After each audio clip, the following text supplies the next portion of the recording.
Hey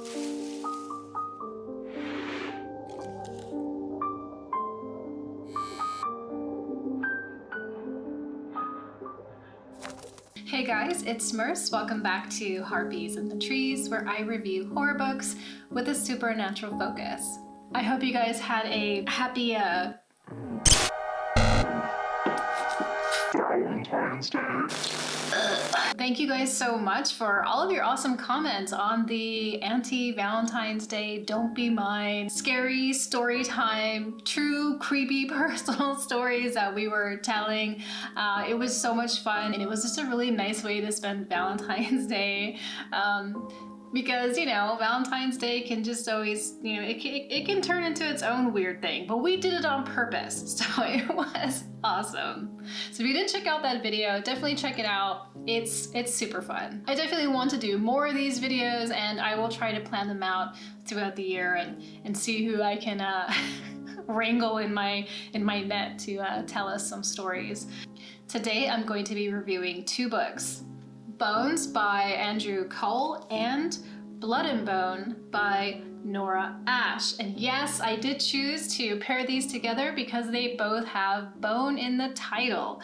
And they just look really good together. They're both black and white, just really nice covers. Both of these authors sent these books to me for review. So thank you so much to Andrew and Nora. I appreciate it a lot. But before we get into the review, let's go ahead and just do a few message shoutouts, and then we'll snake our way over.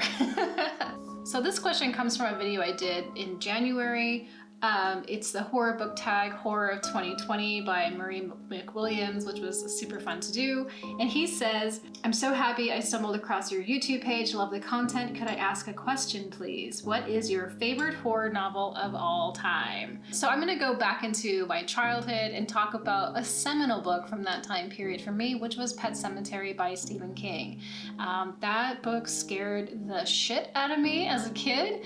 I was just mesmerized by this idea of a pet cemetery where things came back to life, but when they did come back to life, they were unnatural and not who they were, you know? And there was other weird and strange things going on in this story as well, not just the pet cemetery. Pet Sematary will always have this special place in my heart.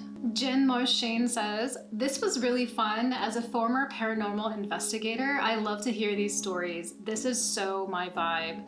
That's so awesome that you are a paranormal investigator. I think that's something I would love to like dabble in. I just never really have the opportunity. What was interesting about this video too was a lot of people said that they were reminded of all of these weird experiences they had at some point in their life. So that was sort of an unexpected trigger, I guess. If you have like a cool, you know, first-hand experience that you would be willing to share with me and us and everything, on my community tab there I have a post that is calling for real experiences under 500 words, and I'm gonna pick 3 of them and read them and put sound to them and ambiance and Foley and everything, and try to make it, you know, a creepy, fun thing to listen to.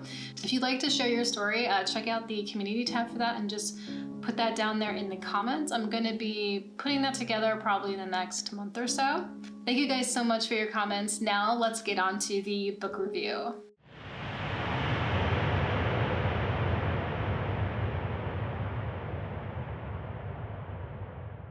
So Bones is a collection of 4 short stories.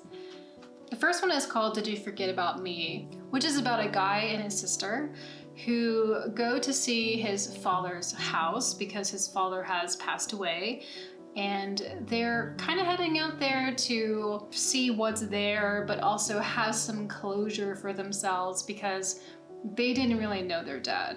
When they arrive at the place though, the house is, you know, it's very much in a state of almost decay. It's kind of rotting and hasn't been taken care of very well.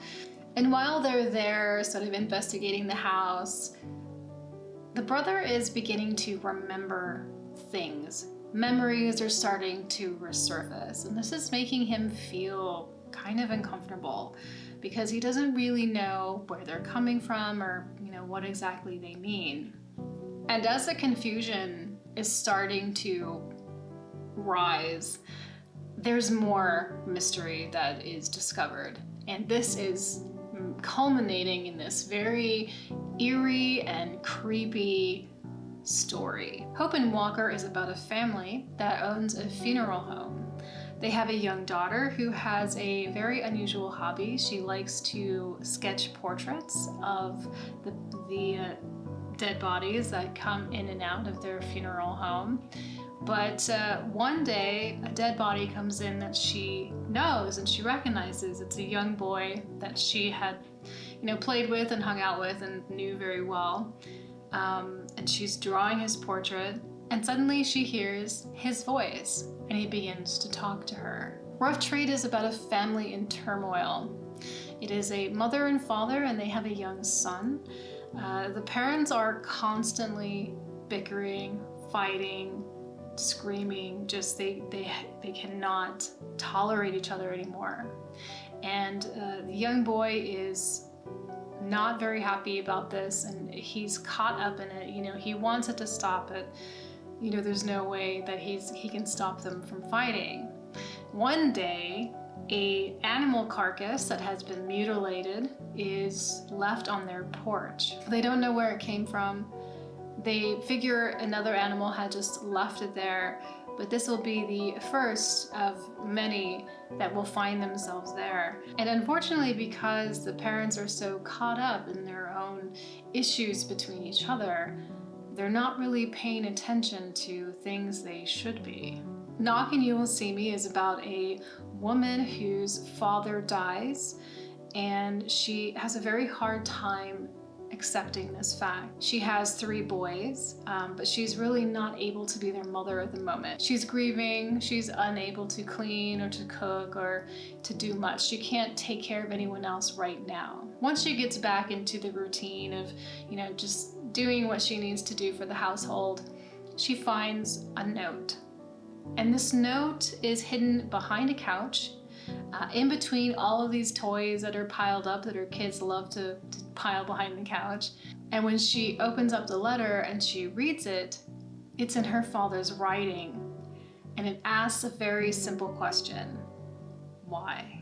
It doesn't seem too strange until you know that this letter was written after he had died. Now, in the very back of this book, there is a 3-page short story called The Rambling Man.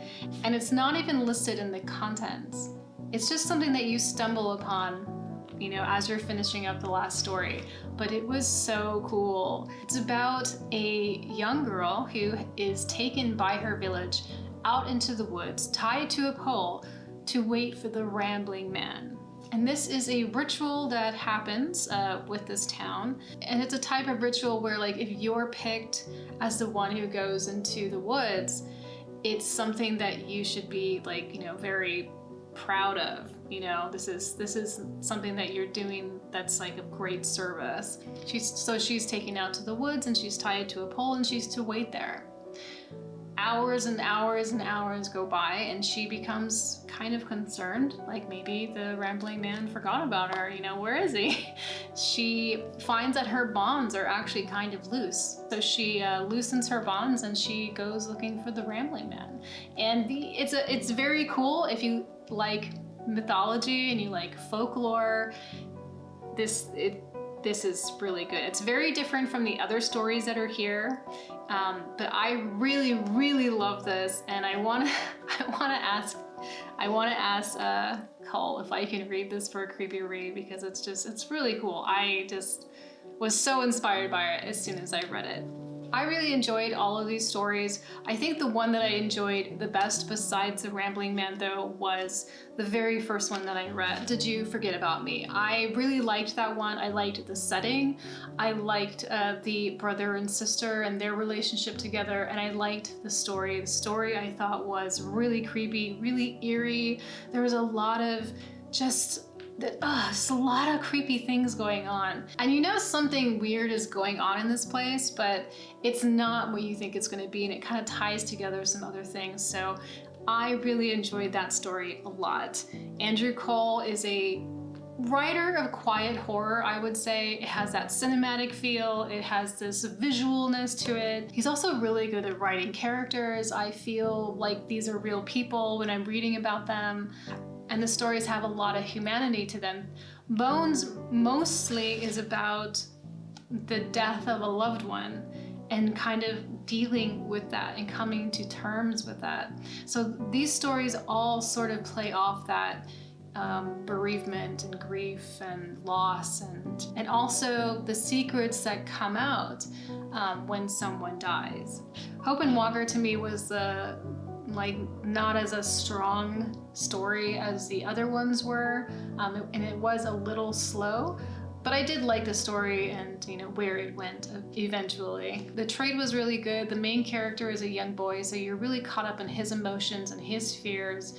And I think that was done like really well. It gave this sense of urgency. Knocking You Will See is interesting because the main character is someone that you just kind of want to slap a few times because she's constantly making decisions that you know are not good decisions. You really want to just like knock some sense into her. These stories are all supernatural. There are also stories here that touch on the demonic. There is also touches of, you know, heinous crimes that come into play. I gave Bones 4 stars.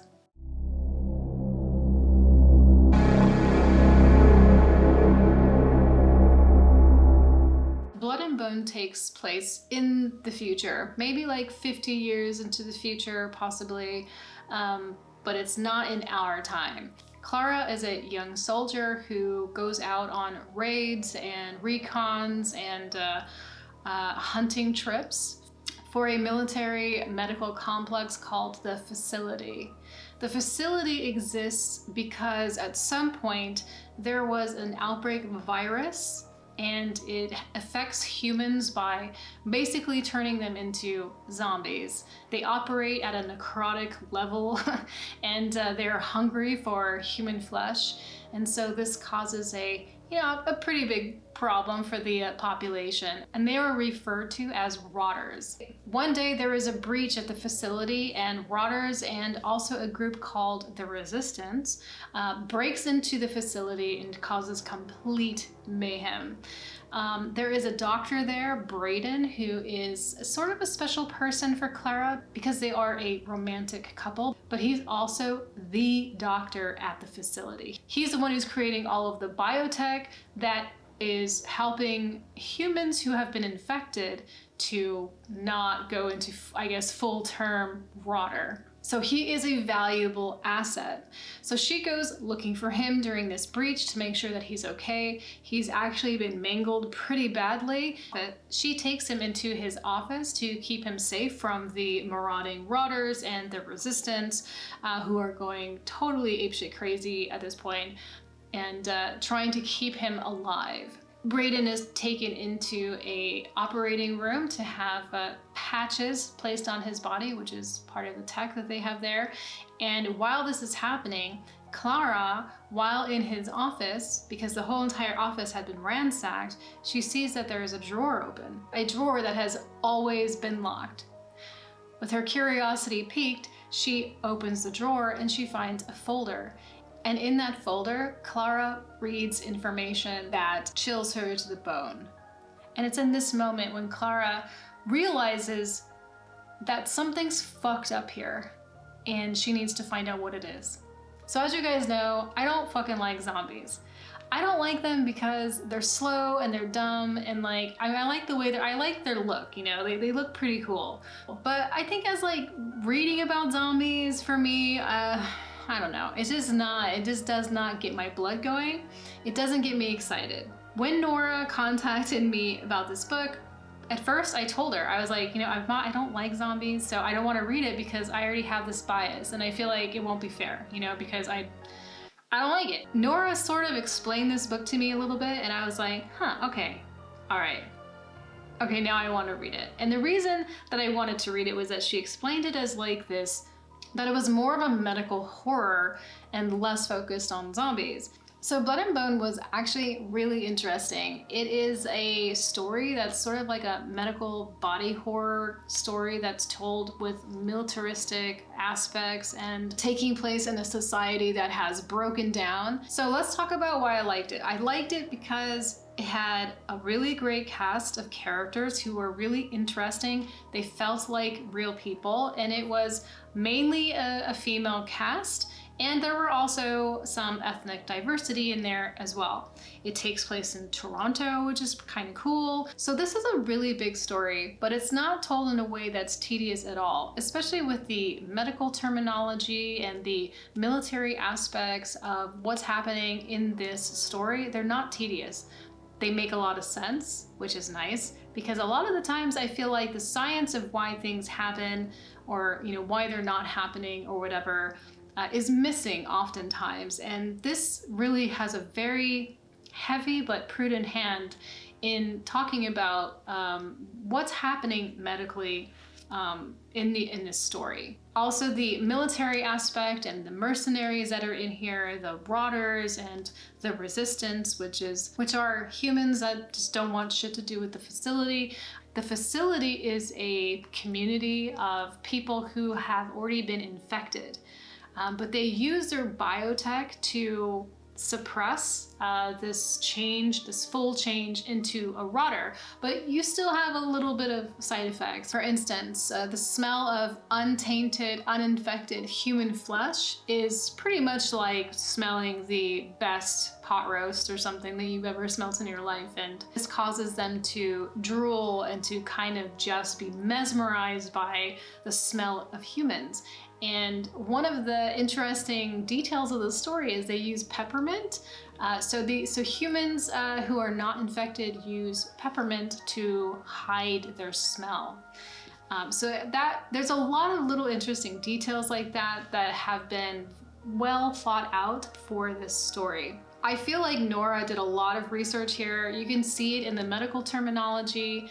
You can see it in the military moves that they're making in here. You can also see it within the apocalyptic ruin porn. I really appreciate it. And it was one of the things I found to be pretty breathtaking, like when I was reading it. And I actually saved one little paragraph here, and I will read it because I thought it was really awesome. Massive statues of chess pieces stood tall in the lobby.